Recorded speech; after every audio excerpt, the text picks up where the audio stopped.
Hello mga guys! Welcome to my YouTube channel once again. This is Teacher Jess at meron kaming pupuntahan ngayon kaya nagmamadali na kami. Well, pupunta kami guys sa Iloilo City at magbabanding muna kami doon together. So ngayon ay aalis na kami, ayan, at nagpatid na kami kay parent para madali na kaming makasakay sa bus. At para early pa kami doon sa Iloilo City, syempre para makapagala at syempre para makapamili ng aming gustong bilhin. Buti na lang mga guys, nandito si parent kasi pag wala siya, malayo pa talaga yung bantayan ng bus dito. May request talaga yung wife ko, dapat ako talaga yung nagdala ng tricycle.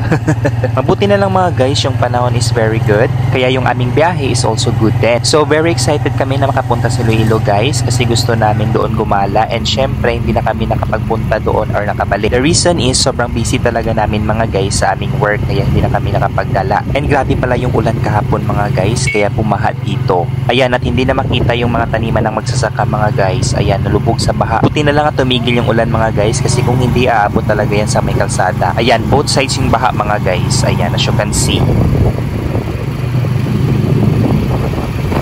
And nandito kami guys sa may highway. Ayan, kakatid sa amin ni parent dito. So dito na kami maghihintay mga guys ng bus na sasakyan namin na puntang Iloilo City. And a few minutes mga guys, ayan, at nakasakay na kami dito sa bus or tinatawag na series. And buti na lang talaga mga guys, pagsakay namin merong mga bakanting upuan. And hours passed, nandito na kami sa terminal ng Iloilo City or Series Laner. So we are very excited na nandito na kami sa Iloilo City. Syempre gagala kami, pamimili kami namin gustong bilhin. And of course, syempre pag nandito kami sa Iloilo City, mag-overnight talaga kami dito. Basta't pumunta talaga kami ng Iloilo City, di mawala yung overnight. So syempre hanap kami ng hotel kung saan kami matutulog mamayang gabi. Syempre bago yan, unahin muna namin yung aming pag-renew sa PRC. So pupunta muna kami ng Gaisano ICC. Pag matapos na namin yung aming transaction, syempre we need to reward ourselves. And ayan mga guys, at nakasakay na kami sa jeep na dalawa. At meron pa kaming inaantay ng mga pasahero para lumarga na yung jeep. Syempre dapat puno yung jeep. And here we are guys, at nakababa na kami. Ibang-iba talagang smile pagkasama mo siya. Ayan, at tanong na namin yung Gaisano ICC. Syempre naglalakad kami kasi malayo pa yung Gaisano ICC dito. Need mo talaga siya lakarin papunta sa loob. So ayan na mga guys, ang Gaisano ICC Capital ICC Mall. Ayan, so dito kami magre-renew ng aming PRC license. Well, dito nakadestino yung aming appointment, so dito kami nagpunta. Pagdating namin dito guys sa Gaisano ICC Mall, kung saan nandito yung PRC, ayan, at maraming tao syempre. So yung mga tao dito have different transactions, yung mga professionals of course, at yung iba ay galing pa sa malayong lugar para mag-renew dito. So kami naman, focus kami sa aming goal of course. And medyo masama yung aking pakiramdam at nag-crave ako ng bok choy. So kumain ako ng bok choy together with hamburger. Gusto ko kasi ng mainit na sabaw, kaya umorder kami ng ganito. And marami din ditong kumakain at syempre paborito nila yung bok choy. And of course meron din ditong pang lunch. Well, andito na kami sa exciting part at natapos na yung aming transaction. Syempre nag-shopping muna kami dito sa Gaisano ICC Mall. And we are also talking kung saan talaga kami matutulog at syempre kung saan kami pupunta after this. So we are planning to buy shoes, pero ang gusto ng aking partner is yung slacks muna yung bibilhin niya.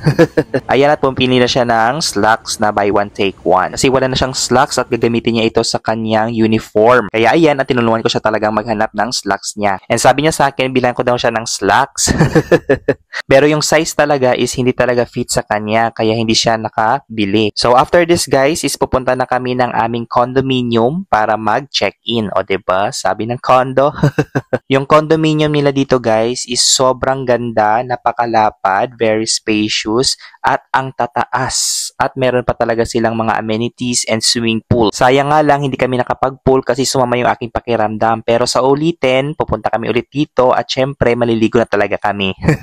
Ayan guys, at sobrang lapad talaga ng kanilang lobby dito. As in, at ang taas ng building nila. And nandito na kami guys sa itaas ng aming kwarto. Ayan, so napakataas. I think nasa 4th floor kami. And nandito kami sa labas ng aming kwarto sa small balcony. Ayan guys, at sobrang ganda ng view dito and syempre napakahangin. And ito yung sinasabi ko guys na small balcony sa labas ng aming kwarto. Ayan, so lahat ng mga kwarto dito merong mga small balcony. Ayan.